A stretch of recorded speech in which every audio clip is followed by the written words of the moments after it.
Hey, Sonograver here. Welcome back to my channel, and welcome to a holiday special, a Thanksgiving special on overindulging in your art. We're going to be looking at Star Wars, and in particular, we're going to be looking into Ahsoka Tano and her treatment and why she is the perfect example of overindulgence in art. Now, before I get into this critique, I do want to say that I like Ahsoka Tano. I liked seeing her all the way up into Season 5, and I missed her in Season 6. That said, I do not care for her treatment in Season 7. The Siege of Mandalore, I think, was a huge misstep, and I think it was a lost opportunity, and we'll get into all of that soon. So I do like her as a character. I love her design in Season 7. And there were some endearing moments, but there were many writing flaws, and I see some telltale signs that she could be the next Rey Palpatine. There are two main issues that revealed why this character is an example of overindulgence. The first one is that Ahsoka Tano did not need to come back after Season 5. That ending to her arc, that closure at the end of Season 5 was the perfect closure for a character like her. She was made to be Anakin's Padawan. She was written to be part of his arc in that he had to learn, he had to grow, he had to anticipate losing her, teaching her, and ultimately losing her if it came to that in battle, in war, or by some other circumstance. And it happened. She departed from the Jedi Order. She was well within her rights. The Jedi Order treated her shamefully. She was accused and tried, and she was sentenced to be executed for something she did not do. They failed her, and she left, and that was bitter, that was sad, but that was perfect. That was one of the nails in Anakin's coffin, so to speak. That was one of the events in his life that really should have caused him to mistrust the Jedi even more. But it was nothing more than that. Anything to do with Ahsoka Tano, that had to be away from the Jedi Order from then on. That had to be away from Anakin Skywalker. She did not need to come back to the Jedi. She did not need to come back to Anakin Skywalker. Her closure was perfect. It was sad. It caused me to grieve. It caused me to grieve for Anakin. I was invested in Anakin. I was invested in that loss. That is good storytelling when you are invested in the character, when you feel the character's pain, when you feel the character's loss. That was Ahsoka's role in Anakin Skywalker's story. And now that we have her meet him in Season 7, that renders her closure in Season 5 absolutely meaningless. I don't feel the pain anymore. That's not good storytelling. That is overindulging in a character you like too much when you can't even use that character effectively anymore. You can't sully her role just because you like seeing her on screen. Have her do something else. Now, I do have a writing solution for Ahsoka Tano coming back. I think Ahsoka could have come back as part of the Siege of Mandalore, as part of Bo-Katan's mission, as part of being involved with Darth Maul and his capture or defeat or death or whatever the case may be. I think a war between him and her and all of Bo-Katan's people, that would have been a very effective story. But that all would have had to been separate from the Jedi Order. I will say, to the writer's credit, they gave us very good potential with the relationship between Darth Maul and Ahsoka Tano, where he's offering her the chance to join him to defeat Lord Sidious. This could have added such dynamic complexity to her character, joining a dark side user while still maintaining the light side in hopes to defeating a very powerful Dark Lord of the Sith, maybe before ultimately defeating Darth Maul himself. Oh, that would have been such an amazing story. And I might even just write some fan fiction just to see what I come up with. Now, all kidding aside, that would have been great. How would she prevent Maul from seeking vengeance on Obi-Wan Kenobi? How would she prevent him from causing destruction while working with him to defeat Lord Sidious? That all could have been separate from the Jedi Order. And it could have been an amazing story. It could have been its own separate film. These two characters are very much beloved. And I think it would have worked. I think that partnership, that constant conflict and mistrust and that team up, that could have been amazing. They had something in common. This was presented to Ahsoka by Maul himself, that he was cast aside by his master. The Jedi cast her aside when they accused her of something she didn't do. There was common ground. There was this mutual understanding that they had been outcasts. And I think that would have been perfect for her character. How could she maintain the light side while undergoing temptation, while undergoing conflict with his chaos and his destruction, and maybe even falling a little to the dark side herself before coming back? That would have been so cool to see, but we didn't get that. And this brings me to the next issue, and that is the knowledge of Anakin Skywalker becoming Palpatine's new apprentice. It's confirmed in Season 7 in The Siege of Mandalore that Maul has knowledge of this, that Maul knows that Skywalker is soon to become the new apprentice of Lord Sidious. As far as story goes, this is not possible. Palpatine, who has single-handedly designed a war to bring down the Republic and the Jedi to establish his own empire, would not be so foolish enough to reveal this kind of knowledge to Maul. It's confirmed in one of the scenes that he has a vision, and we don't know anything beyond the name Skywalker in this vision. That's not enough to go on. And Palpatine working intricately to bring down an entire galactic republic. How in the world would he make that mistake of letting Maul know, of letting Maul in on the new apprentice? Two reasons that can't be so. The first reason is that Count Dooku is his apprentice. He is not killed until Ahsoka's meeting with Maul. The death of Count Dooku is not revealed to Ahsoka until she meets Maul that night. So as far as Maul is concerned, Count Dooku is Palpatine's apprentice.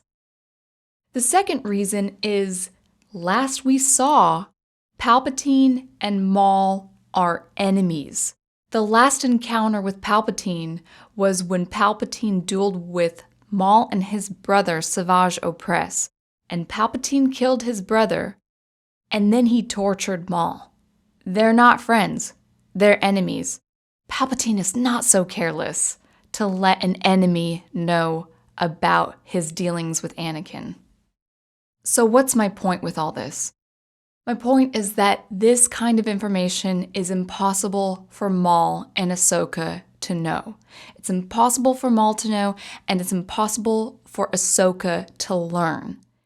I feel this is a prime example of the writers indulging us, the viewer, on a beloved character like Ahsoka, and indulging us on the fact that, oh, she's coming to know that Anakin Skywalker is turning into Darth Vader.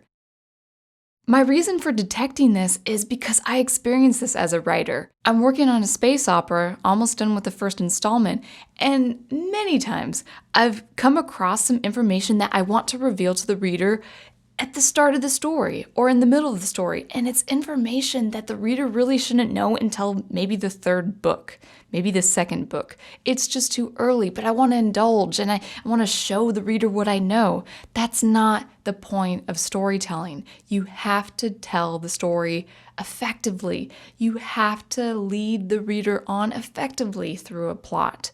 And for characters to know information that is otherwise impossible to know, that is just the writers having us feast on what is to come. The fall of Anakin Skywalker, the rise of Darth Vader. We want someone like Ahsoka Tano to know this, to learn this, but this is overindulging in your art, in your writing. It does not make any sense for Ahsoka Tano to learn this information about Anakin Skywalker. We have to consider two other characters, two characters that are important, that are essential to Anakin's life. The first character is Padme Amidala, Anakin's wife. Anakin and she have an intimate relationship, and in Episode 3, The Revenge of the Sith, she says to Obi-Wan, "I can't believe that. You're wrong. How can you say that? I don't believe you. I can't." This is a wife. This is someone who is intimate with a man falling to the dark side. And even she did not suspect until the very end. She was on Mustafar.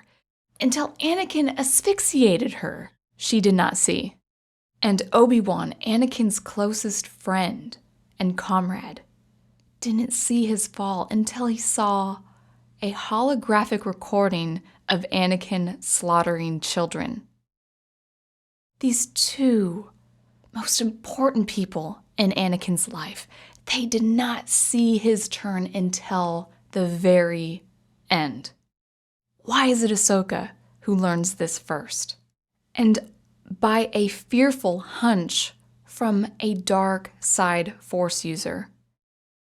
You can argue with me and say, well, Ahsoka learned it just as Obi-Wan learned it and as Padme learned it because all the events are interwoven. But Padme was Force choked. Obi-Wan learned it from a horrific recording. Ahsoka learns on a hunch, and it's a hunch that should not be trusted. A hunch by Darth Maul of all people. But the writers wanted to indulge in this. Because everyone loves Ahsoka Tano, she had to be included. But I believe her story should have been completely separate to the Jedi and to the fall of the Jedi, and ultimately to the destruction of the Jedi. I will add this. She did not need to be involved with Order 66. If this had been real life, and she was away from the Jedi, and away from Republic affairs, and away from the clone troopers, and she was on her own finding herself and finding her place with the Force, chances are she would not have been involved with Order 66. And I think that's another example of the writer's overindulgence. They wanted Ahsoka Tano involved with Order 66 so that we could see that she had survived. But it would have been perfectly acceptable to have her be on her own, away from all of that, and have her wander around. Maybe she would be on the run from the Grand Inquisitors. Maybe Lord Sidious would be aware of her presence because she is a strong Force user. That would have been fine. The problem is, for her not being a Jedi, she certainly is involved with Jedi affairs. She has this vision or this very strong feeling of Anakin killing Mace Windu and all these, interconnected scenes, and she feels the fall of the Jedi, and I think that's fine as a Force user, but so intimately connected with Anakin. And this brings me to my final point. The moral danger of overindulgence in your art. The moral danger of a character like Ahsoka Tano. She is too involved with Anakin Skywalker's life. She was his pupil for a time. She was a close friend. But there was closure. There was a break. There was distance. There was time. There was time for the two of them to move on from that relationship. There was a time for Anakin to either grow from this loss or to be embittered by this loss. But the time and distance between them had to be so. By bringing her back in season 7 to Anakin, by having them have an exchange, by having them share scenes, she has become too involved in Anakin's life. We see that last scene with Darth Vader picking up her lightsaber, believing her to be dead. That's not Ahsoka's role. She did not cause him to turn to the dark side. His mistrust of the Jedi, his frustration with the Jedi, his perceived betrayal of Obi-Wan, that growing suspicion of Obi-Wan, and ultimately that perceived betrayal of Obi-Wan, that angst and impending loss of his wife, Padme, and the loss of his child, of course we know to be the children, Luke and Leia, that cemented his turn to the dark side. And when he's in that suit, he is no longer Anakin Skywalker. He is Darth Vader. That suit, that mask enclosing his face, has cemented his turn.